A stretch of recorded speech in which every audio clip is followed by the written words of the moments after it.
Company of Heroes had a difficult job to do: how to get strategy game players invested in a World War II RTS, at a time when the market was already crowded with World War II games.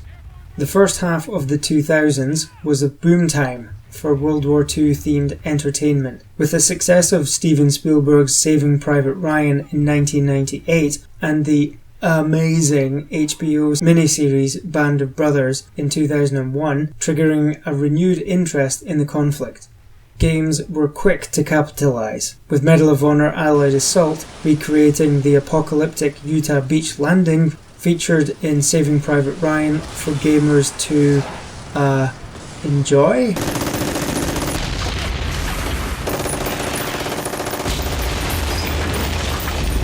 The development team behind Medal of Honor Allied Assault then went on to create Call of Duty, which introduced players to the concept of the Allies, featuring as it did battles from outside of the American perspective.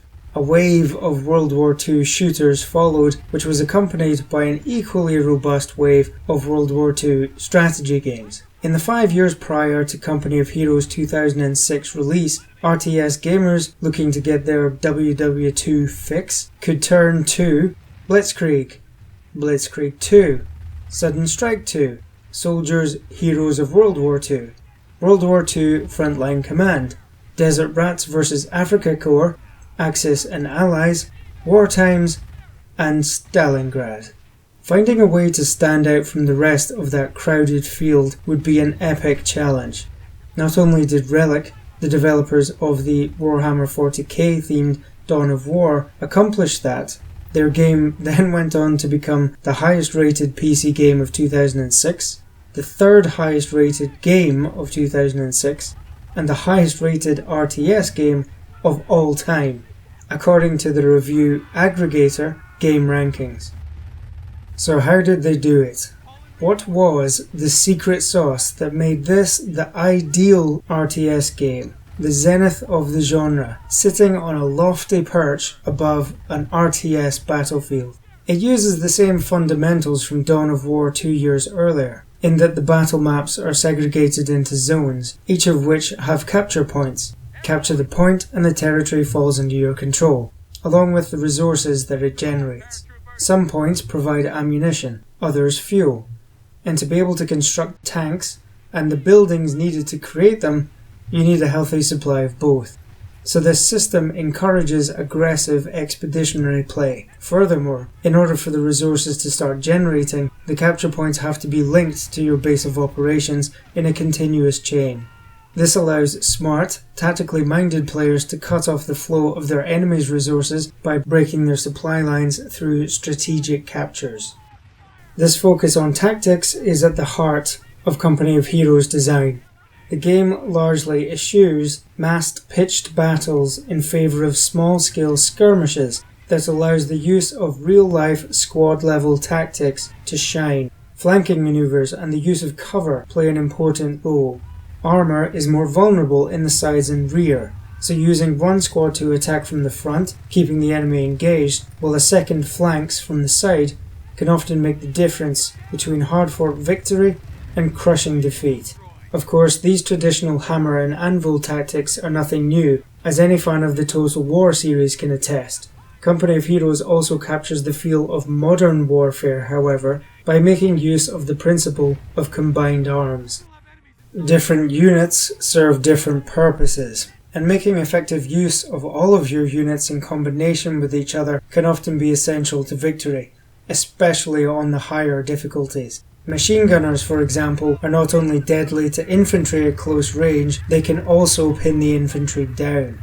Pinned units don't take damage, but they can't move well, which allows your mortar team to easily drop shells on their heads. The use of combined arms also becomes vital once tanks enter the picture. Taking on armoured units with infantry can be done, but requires heavier weapons, which can be picked up from the battlefield or obtained as upgrades. As in real life, standard firearms ain't gonna cut it against panzers. In an interview with PC Gamer, one of the game's developers, Alan Bjorksten, said, "The combined ops thing was there from the very start. We didn't want to have this RTS thing, where a squad of soldiers with rifles would just be pinging away at a tank, and its health would be slowly going down and down and down, and then the tank would blow up for no reason, right? We wanted to have this game be based in reality, and more intuitive to people who just knew something about the history. No, you're not going to knock out this tank with those rifles, go and get something else."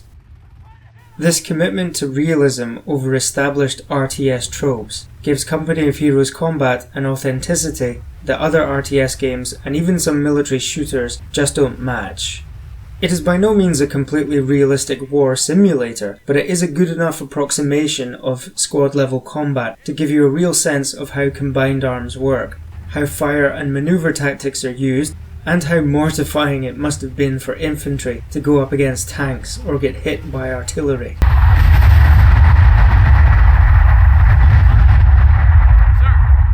The authentic feel to the combat is aided in no small way by truly outstanding sound design and realistic physics provided by the Havoc engine.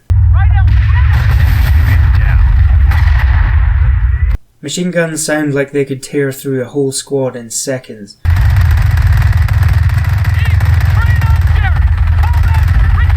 Artillery shells have an ominous whoosh as they approach,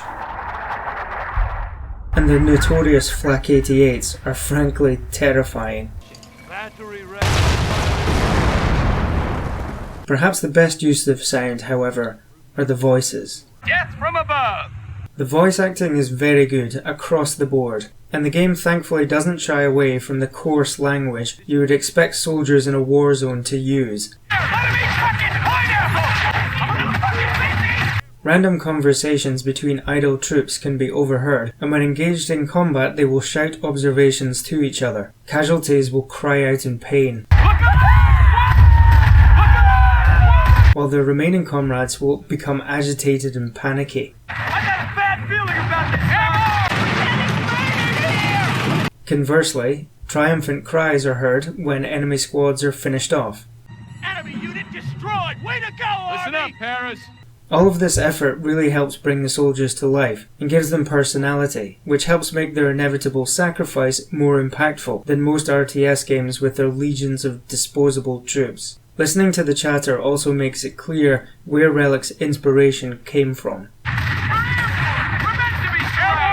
We're paratroopers, Lieutenant. We're supposed to be surrounded. Forward order! Hey! You maggots want to live forever! Forward on him, Protade! Stay alive! Wait a second, was that last one from Starship Troopers? You maggots want to live forever! Come on, you idiots! You want to live forever! Ah, okay then. The campaign is long and varied, with the narrative effectively told through a mixture of artistically drawn motion graphics, in-game cutscenes, oh great, I love a man with conviction, and mission briefings. The Essence game engine is used to great effect in the narrative sequences. The character models and environments were detailed enough so that an action scene that looked a lot like something you would see in Band of Brothers could be rendered in-game and then transition seamlessly to the battle map, keeping the immersion going. Of course, more than a decade later, the character models have aged as you might expect, but at the time of its release, the use of the game engine to tell up-close and personal stories with clearly recognisable character emotions felt like a significant step forward for strategy games. RTS games up to that point had used in-game characters in cutscenes before, but the models were stiff and lifeless, and conversations tended to be conveyed using character title cards, or the dreaded FMV. Now Relic were delivering cinematic war scenes before handing you control in one fluid action. For 2006, this was thrilling stuff. The levels that most exemplify this fusion between cinematic warfare and tactical gameplay are the twin Carentan missions. It begins with an assault by 3 paratrooper squads on the outskirts of the town. Your troops are getting chewed up by a machine gunner, which you have to deal with. The game points you towards using explosives, thereby using this initial engagement to teach you about your gameplay options. This is followed by an assault on a church square, where you have to push the Germans back in order to set up a field barracks and call in some heavier weapons for the assault ahead. The buildings and narrow streets provide ample opportunities for flanking, and adventurous players will be rewarded with additional ammo capture points and undefended routes to get right in behind the Nazis. When you finally begin your assault, the fighting is tough. The Nazis have machine gunners, mortars, and plenty of troops. Snipers are especially useful here, and essential if you want the medal achievement for this mission. Ultimately, the enemy's resistance isn't too difficult to break, and you can quickly send them packing. The next mission, however, is not so simple. The Wehrmacht counterattacks in force, as this town is of immense strategic value, and both sides know it. Unusually for an RTS game, the battle map is carried over from the previous level. You now have a new base of operations in the town's municipal building, but otherwise the map is the same. The damage you inflicted on the town in your initial assault remains, so any buildings you wiped out previously remain destroyed, but now you're the one in the defensive position, so any overtly destructive behaviour you committed in the first mission could now prove a hindrance in the second. You know you're in for one hell of a fight, and the ominousness of this knowledge is enhanced by a ticking clock that counts down to the action. You have 10 minutes to get ready and set up your defences. Mine the bridges, set up machine gun nests, and sandbags for cover. Grab the AT guns. The assault begins and a new ticking clock starts for when reinforcements will arrive. Get ready. Here it comes. In years past, when I wasn't playing at expert level, I would split my forces into 3 and set them up in front of the bridges. This worked well enough, until the artillery strikes came and decimated my forces.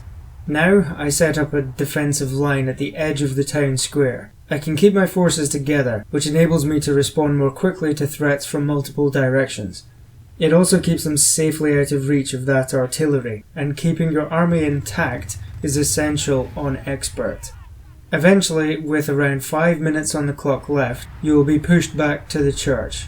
You don't have long before attacks start to come in from the north, the east, and the south. Do I still have my sniper? Yes, get him in the church tower right now.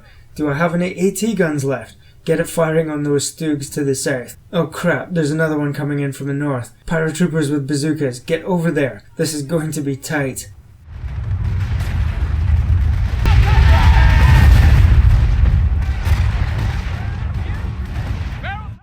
And then, deliverance, reinforcements, tanks of my own. Oh, you are gonna get it now, Jerry.